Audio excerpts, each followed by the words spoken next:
Hello,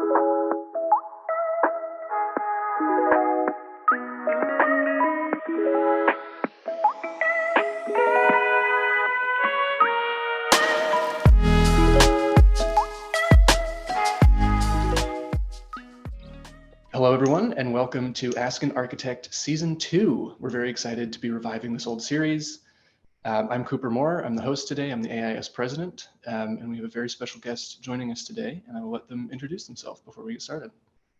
Well, hello, everyone. I'm Larry Pascal. I am the CEO / top dog for Spotted Dog Architecture. I'm a residential architect in Dallas. I'm also the co-host for the Architecture Geeks podcast, and I am the sole author of the Big Gay Architect blog. Awesome. Thank you so much. Thank you for being here with us today. Sure. So I've just got to say, I love the name of your firm and your title as top dog. How did you get there from school? How did you become the top dog? Oh my gosh. Well, many, many moons ago when I graduated, 1997, went through like 3 firms, just working for various companies. And my last firm that I worked for, I had a call from the first architect I worked for who was leaving her firm and wanted to go into business. So from there, she and I and another architect formed the last company I was with. And then in mid 2016, I left and just became Spotted Dog. So with the exception of a 6-month stint doing commercial work, everything else has been residential. So that's been my career path. Very cool. Yeah. And I would love to ask also about the blog you mentioned. Could you tell us a bit about that? It sounds. The Big Gay Architect blog. Well, it's just what it says. It's the Big Gay Architect. There was always this, I had this running joke for the longest time that I was the only gay architect in Dallas because I was the only architect I ever saw at like national events where, they'd have the LGBT reception, and I'd never seen anybody else from Dallas and sometimes never anyone from Texas. So it was just sort of became that go-to thing. And then once I was out on my own with Spotted Dog, just in talking with, some people, and suddenly the Big Gay Architect just, came about. So there it is, the Big Gay Architect. Try to do a blog post once a week. Doesn't always work out that way. And it's everything from architecture to whatever I want to talk about. So it doesn't specifically focus on architecture, but oftentimes architecture adjacent. Awesome. And then I have one more silly little question before we get into it, but is there a particular Spotted Dog that led to the... There was a very particular Spotted Dog. Her name was Luna. And we were in June of 2016, my husband and I were sitting on the sofa in the living room and trying to come up with a name for the company. And he looks over and she's rolled over on her back because, belly rubs. And her belly was just this very spotted belly. And he looked at her and he said, well, what about Spotted Dog? And of course that led to, Googling Spotted Dog, trying to make sure there wasn't another architecture, going to the state of Texas website, making sure there wasn't a business registered with the name, and there wasn't. So that's what we became. So yeah. And she's no longer with us. We lost her in 2019. So, Sorry. So long gone. Yeah. She was a sweetie though. So, yeah. Very cool. Yeah. So as you said, many moons ago, and it's not that many moons. It feels like many moons. Many moons in a blink of an eye. Yeah, that is all of my moons. I was born in 1997. I don't know if that would make you feel better or worse, but. Oh. Wow. Okay. Well, now I'm feeling really old. Thank you. Sorry about that, but that's okay. You're fine. It doesn't feel like that many moons to me, I guess. But way back when you were in school, and sorry, I did it again. Just back when you were in school, where did you go to school, first of all, and what kind of led you to study architecture? Well, I started out at UT Arlington. Did that for about 2.5 years, was also trying to work full time, and it was just complete burnout. And so I stopped doing architecture, stopped doing school for about 6 years, and then decided I needed to finish and ended up finishing my undergraduate at Texas A&M. And if I could have combined the program at UT with the program at A&M, I think you'd have the perfect architecture program, because UTA was very much about theory. The guys there, the teachers, professors, could talk a lot about how the spaces feel and how it is to walk through and what the experience is, but none of them can tell you how to build it. And you go to A&M, and that's the how to build a part. So it felt like a good rounded education. But yeah, it is. And I only have an undergraduate degree. I don't have a master's from anywhere. I was grandfathered in enough that I could just, instead of 3 years of IDP, it was 7 years of IDP. And I was eligible to take my exam. So, I didn't have to go back for a master's, because I graduated with my degree I was 29 when I graduated with my undergrad. So, took the long road to get there. But I ended up in architecture because my stepmother, when I was very young, had gone into the program at UTA, which was pretty ballsy at the time. For one thing, she had 4 kids at home, and I think the oldest of us might have been maybe 10 or 11.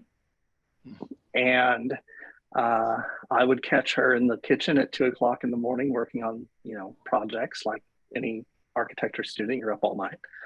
Except she had to be, because she was with us during the day and most of the evening kind of stuff. The only unfortunate part is she never graduated. She was it was the mid-70s, and women weren't supposed to be in architecture.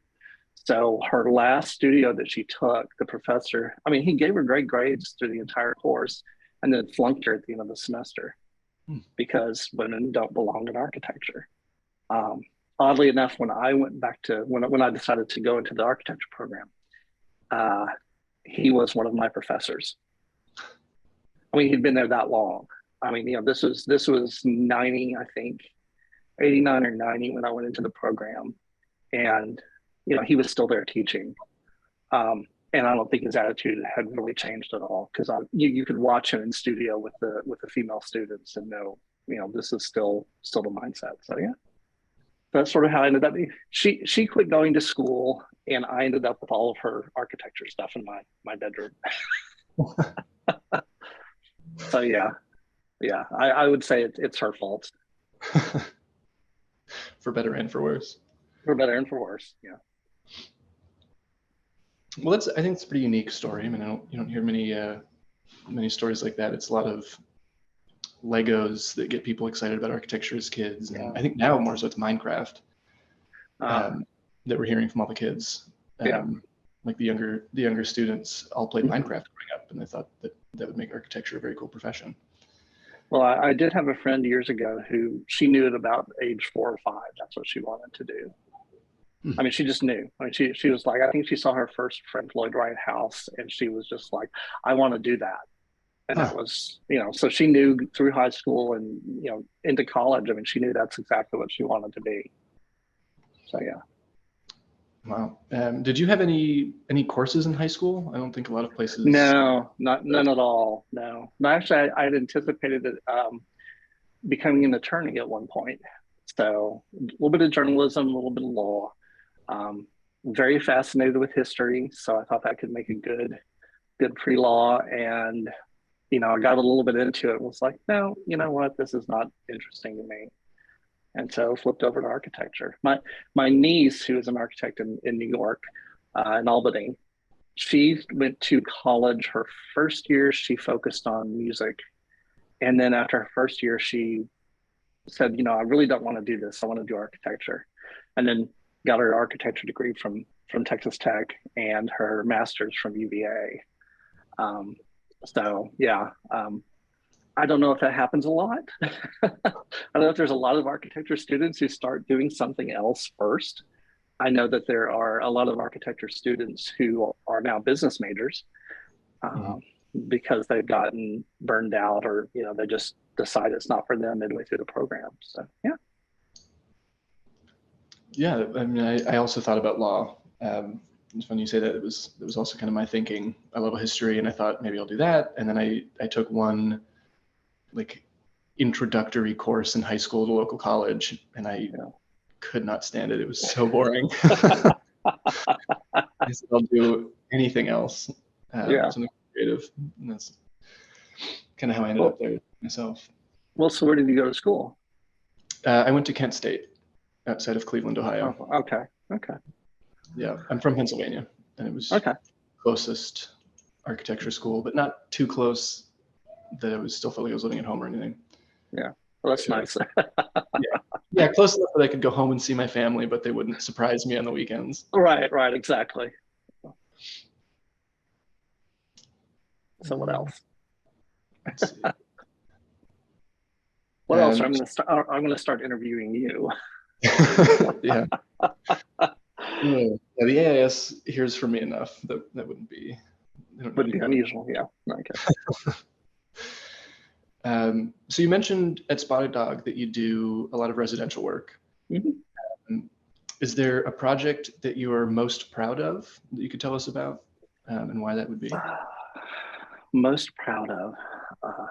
I honestly don't know. Every project's different. Mm-hmm. Every client is different. I think that's the appeal for the residential part, is that one, you're dealing with one or two people instead of a committee, although sometimes it feels like committee. And everything's different. I mean, every project is really different. I think there was a project I did right as I was getting out on my own. It was, and interestingly enough, I was not planning on continuing in architecture. I wanted to get involved more on the backside of things, like at the national level with AIA or another organization, but I left my last firm with 4 projects in tow. One of which was this project that started working on in mid 2016, and it was probably the largest thing I'd done by myself at that point. The clients were great, realistic about budget. We came in, I think the final construction cost was 3 times what they had budgeted originally, just because they were, these are the things they wanted. And it was a good experience, nice clients. But yeah, I don't know. There's one I'm really just, this is my pinnacle of architecture. I said I try not to think that way. I don't know. I just, like I said, every project's different, every client's different. So there's something about every project that I enjoy. Sometimes it's just the client. So, and I'm at a point where I can be particular about, if I'm interviewing with someone and I just don't think it's going to be a thing for me, then I'll, happy to pass them on to someone else. So that's kind of a nice spot to be in, I guess. Yeah, sounds like a good place to be.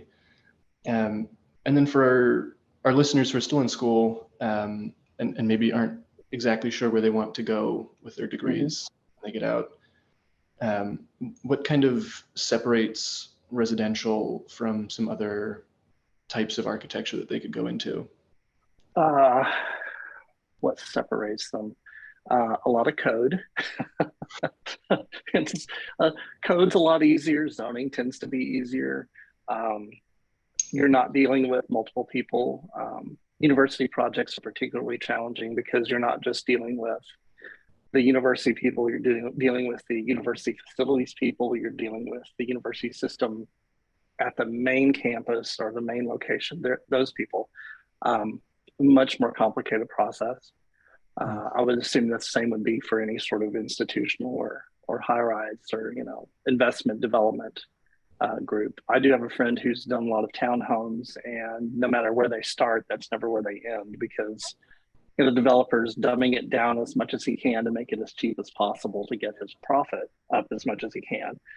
So but individual residential work is one of those things that, you are with the client the full time through the project, and sometimes past the project. You will often stay in touch with those people longer than the actual project. And sometimes we'll come back to you asking for additional work. So that's kind of nice. But I think it's important too, if you're going to go into architecture. Some people know, I mean, honestly, I knew that residential was what I wanted to do. I mean, that was what was most interesting to me. And some people, come out of school knowing exactly what it is that they're wanting to focus on.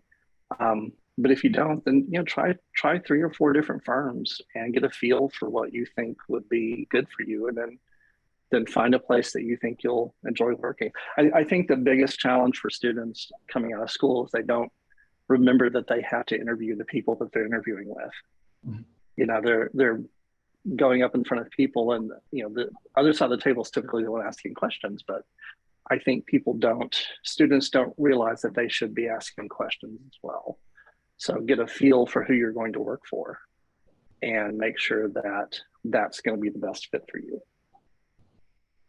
Yeah, definitely. I think it definitely goes both ways, and we try to make that clear to students, because we get a lot of questions about what should I ask in interviews, that make me sound intelligent and employable.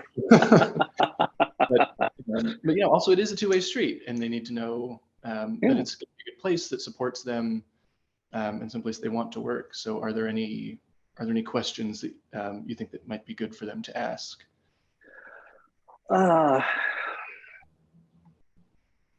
honestly don't know. It's been so long since I've had to interview. I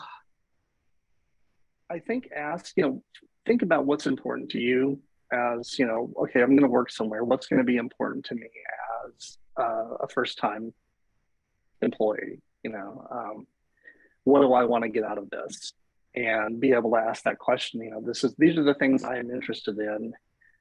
How will your company help me with that growth? And see what they come back with.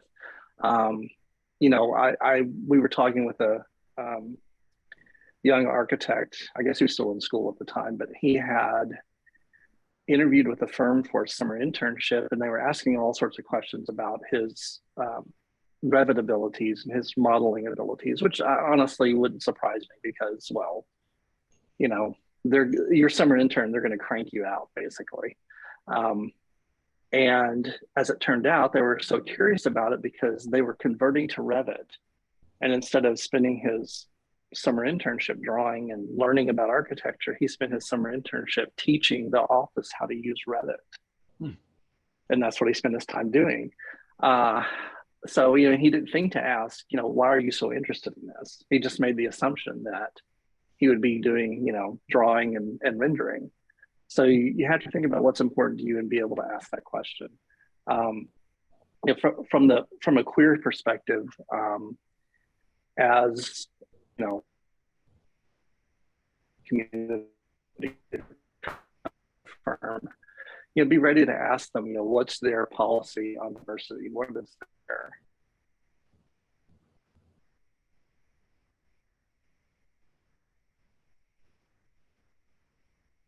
Can you hear me?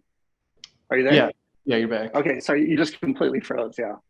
So I don't know where we left off. But coming at this from a queer perspective, being able to ask the firm, what's your EDI policy? Do you have an EDI policy? How do you approach that, and how do you promote that, or how do you support your queer employees?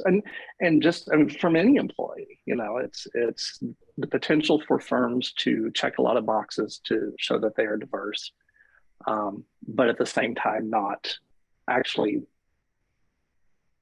show that not actually do the work to support that. It's nice that we can check a lot of boxes and say, oh yes, we have a very diverse workforce, but at the end of the day, it's either performative and looks good on paper, or you actually support those people within your office. Mm-hmm. So sometimes that's it. And sometimes that's a hard question, because, you want a job, but you need to be aware of the environment you're going into, and are they going to be supportive? Mm-hmm. So. Yeah, very true. And I think that this coming generation of students is kind of less interested in the numbers on the paycheck, as long as they can, pay their student loans and have a home and food. But more interested in compensation that isn't just monetary, that could be, time off, remote work policies, just that the firm is doing good in their communities and that sort of thing. Yeah. And have you noticed any big changes in the time that you've been in the profession versus school in kind of what people are looking for, or how new graduates are treated in the profession, in the workforce? I don't know. I haven't talked to a lot of new graduates. Um, I think, like you said, there's a whole generation coming out that are expecting different things. I mean, when I graduated, I wanted a job. I wanted a job where I thought would be a good place to work. I actually went to work, the first firm I went to work for, um, there was 15 people and that was it. But it felt like the right size. So that was important to me. And I knew they did a lot of residential work. So I knew that was important to me. But I think we have, like I said, the whole generation of, what's remote work look like? How many, how much overtime are you expecting out of me? The whole grinding interns into the ground, their first 2 years, having them work 18-hour days because, well, I did it when I was your age and you should have to do it too. I don't think that's flying anymore. I think people are really tuned into the fact that I have to have something outside of this, and this isn't gonna work. And we're in a market where still amazingly, you want to leave your job and go somewhere else. That's not going to be a hard thing to do. So, you do. Hopefully, firms are doing what they need to do to make people happy. Now, I think for people coming right out of school and expecting to do remote work, I think that's a challenge because there's a lot you need to learn from the office, from being in the office. But I do know firms that they do nothing but remote. I mean, their entire model is remote. So it can be done. I mean, they've proven it can be done. But I think I would expect it to be challenging for students coming out of school. I mean, probably just the fact that you're not up at 2 o'clock in the morning trying to draw something is pretty good. Although my very first job, my very first week, I worked, 12 days straight. I came in on a Monday. They were on a deadline for something. We worked through the weekend, and then I worked the rest of the next week, and then finally got a weekend to myself. But also at the end of the day, I think the end of that first Friday, the owner of the firm came walking around with wine glasses and a bottle of wine. Because it was Friday at 5 o'clock, you should be relaxing. So here, have a glass of wine. So yeah.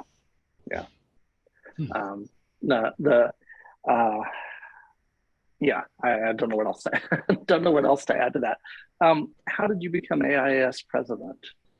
And are you still in school, or are you working somewhere? What's your position? Yeah, our president and vice president are full-time jobs. Okay. Very bizarre setup for a nonprofit. That I'm the president and chairman of the board, but I'm also a full-time staff member of the organization. Okay. So it's very kind of bizarre setup, and we're working on that. Really but yes, I was on the board previously as a regional director in the Midwest while I was in school, and then I graduated and wasn't sure really what I wanted to do. My kind of worst nightmare is to be sitting in front of a computer for 8 hours a day doing Revit. I just can't handle it. So I thought maybe I'll try this, and I have a lot of ideas about how the profession can change, and so our president also serves on the AIA board, which was a very exciting opportunity to kind of make change in the profession as well as the schools. So it was a pretty alluring opportunity. We get to move to DC, which is now. And then hopefully I'll figure out what I want to do. And I think I am. I think I'm leaning a little more towards landscape architecture now. because I haven't worked at a landscape farm or anything, but in my head, it's less Revit and more like being outside, which I'm kind of hopeful. Yeah, hopeful. Yeah, I don't know. I've never been in a landscape office, so no Yeah. idea.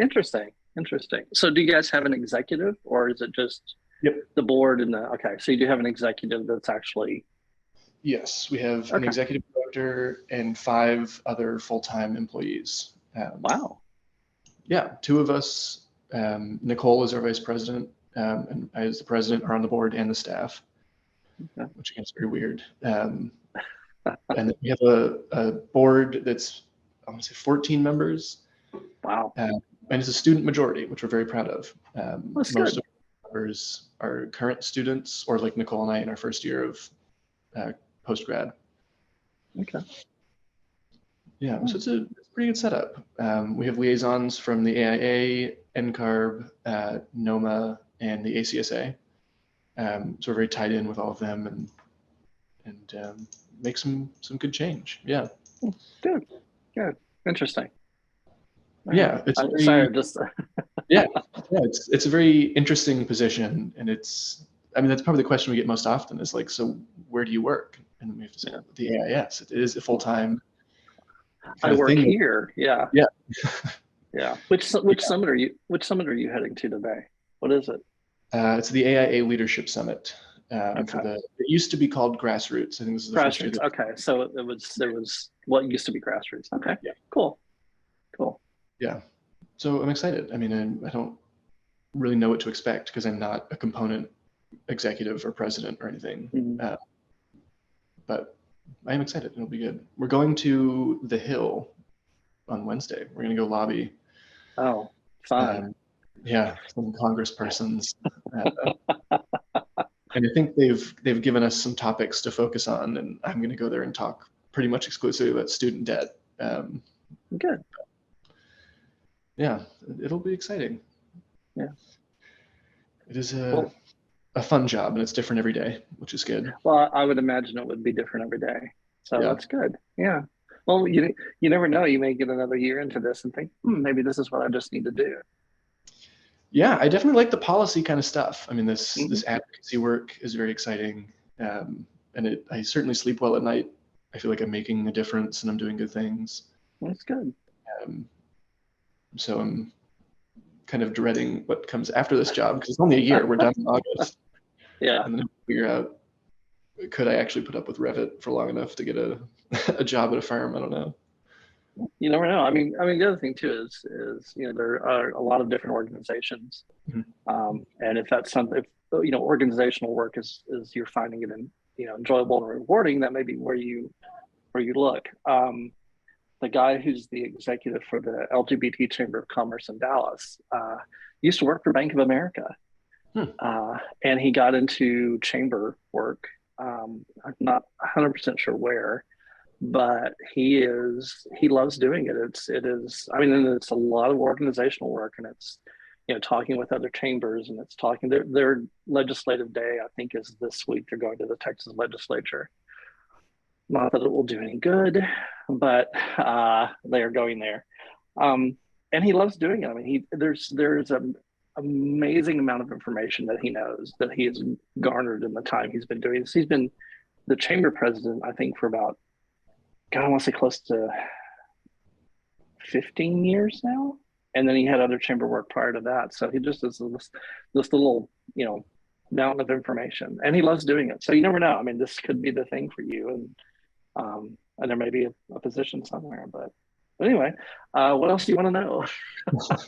Sorry, I'm asking you about you, but I'm curious. So. No worries. No worries at all. I think it might be landscape architecture for me in the long run. Okay. Because someone asked me to party, and they said, "What is your dream job?" Which is a very DC question.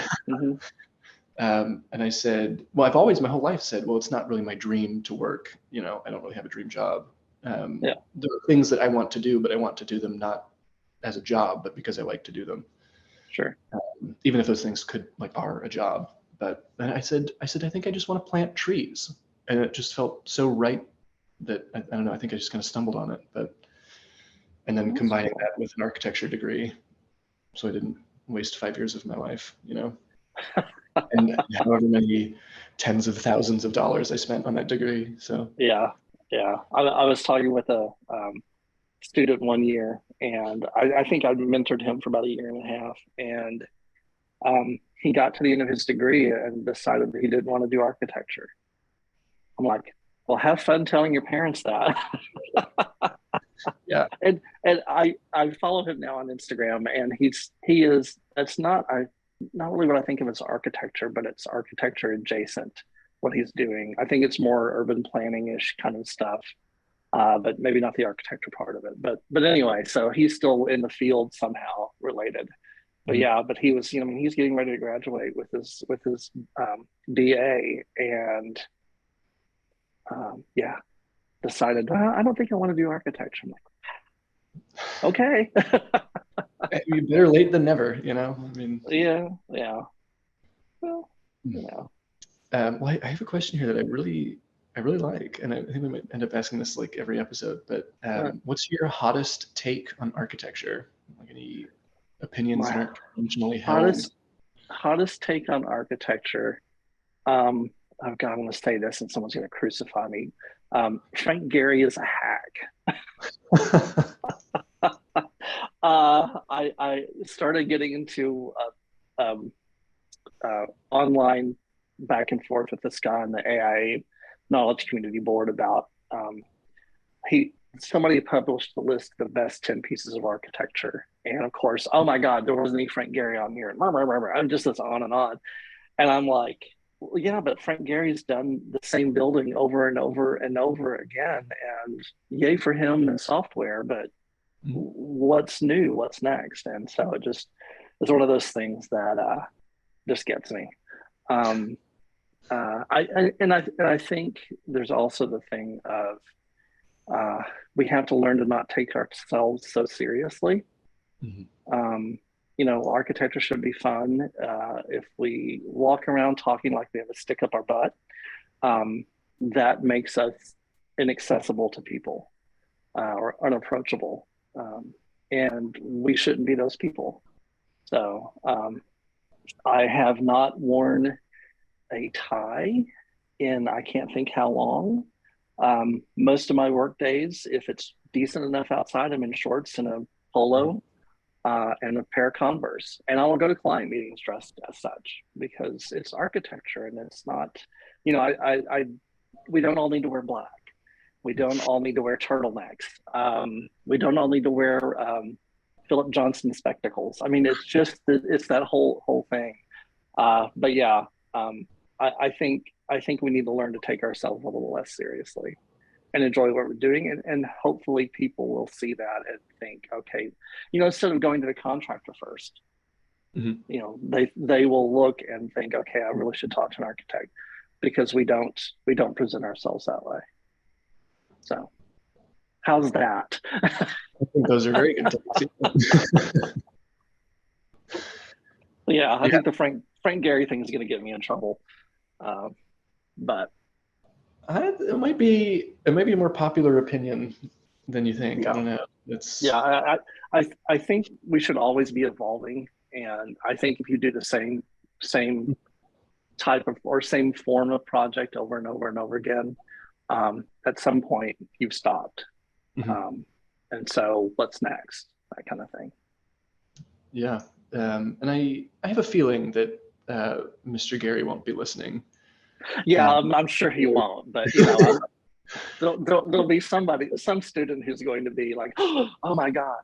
oh, but they're Yeah, beautiful. Yeah. yeah.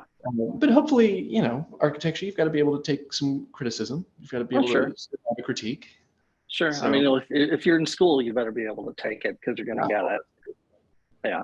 Yeah. You may not be awake while it's happening. it may be kind of zoned out thinking about something else. Yeah, totally. Totally like, oh God, when this is done, I can go home and sleep. Yeah. Yeah. Like, wow, your Yeah. floor plans could have been different. Like, Sure. Sure. Finish talking. I have to sit down before I yeah. pass out. Yeah. Thank you for telling me now that my project is finished. Yeah. That Because never that made sense. never happens. Yeah. Yeah, that never made sense to me. Like Yeah. your review is now that you've done it and it's completed, and now we'll tell you what we think you could have done differently. Oh, Yeah. okay. Yeah. Thank you. I'll get right back on changing all that. Okay. So I guess a good little final question here. Do you have any advice, general advice for students, emerging professionals? For students, take a psychology course Mm. and take a business course. I don't mean like take, business math. I mean, take an actual intro to business course. Those are the two things I think um, architecture programs should invest in for their students, because um, half, well, so probably more than half of your time, especially if you're doing residential work, is going to be spent holding a client's hand. Mhm. The number of times I've had phone calls where I'm talking people off of ledges, or taking them out for drinks or for dinner and talking through what's the issue. Um, you really have to know that and how to interact with people. The business side of things, it's important to know, because whether you're a firm owner or not, it's good to know how business works.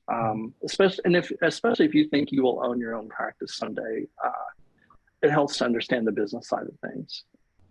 Just because you can get in a lot of trouble otherwise, and I've seen that happen to people who've gone into business for themselves. They don't follow proper business practices, and suddenly, I knew two firm owners who had the IRS show up on their door asking for a $28,000 check, and they weren't, and the IRS agent wasn't leaving till they got it. So, and it was a simple mistake. I mean, what happened was a very simple mistake, but they don't have the we don't have a business background to understand that. So yeah. And as far as people who are just getting into the business, the emerging professionals, learn as much as you can about every aspect of what you're doing, what the business is. If there's something you're interested in, don't hesitate to ask the firm principal or the architect you're working under, and let them know that, hey, I'm really curious about this. How do I how do I learn this, or what can I do to learn this? Just don't ever sit there. Always ask questions. My first boss and my business partner, the first 3 months I drove her bananas, because I was constantly at her desk asking questions, because I was learning. I mean, it was my first 3 months at a firm, and I was really learning about how things worked, and so I was just constantly asking her questions, and then things calmed down, and we went on from there. But yeah. You're the person you're working under will probably get annoyed with you, but that's okay. That's how you learn. So don't hesitate to ask if you don't understand it. So yeah. Yeah, that's great advice. And I always like to say that there are dumb questions, but you should ask them anyway. Yes, very true. Very true. Yeah, because everyone says there's no dumb questions. Yes, there are, but yeah, there are. And you need to be in an environment where you feel you can ask dumb questions. Yeah. But cool. And then how can our listeners follow along with what you were doing in Texas? Well, let's see. Instagram, Spotted Dog Architecture is on Instagram at Spotted Dog Arch. Big Gay Architect is literally what it says, at Big Gay Architect, also on Instagram. If you want to listen to podcasts, it's the Architecture Geeks podcast. And we're on basically wherever you can find a podcast will pop up. It's me and a friend of mine, Matthew Jacobson. So someone who I started out mentoring right as he was graduating with his master's. And that's 10 years ago, I think. 10 or 11 years ago. And we've been doing the podcast since, oh my God, we're on season 5, I think. So for a while, the first season was like only a few episodes, but after that, it's been every year. During the pandemic, it was a lot of episodes because, there wasn't a whole lot else to do. And so we were cranking them out almost every week, which was a lot. But yeah, and, everyone can always reach me and, just message me on Instagram, and I'll respond. And I'm always open for questions. So, one thing we learned in the recession from 2008 was that it's important to share. I mean, Firms didn't want to talk about what they were doing because they didn't want people to, there's competition, but the only way architecture is going to grow is if we are willing to share with other architects what it is we're doing and what's been successful for us. So I think that's important. So I'm always open for questions. So. Okay. Awesome. Well, thank you so much for taking the time to be with us today. You bet. Not a problem at all.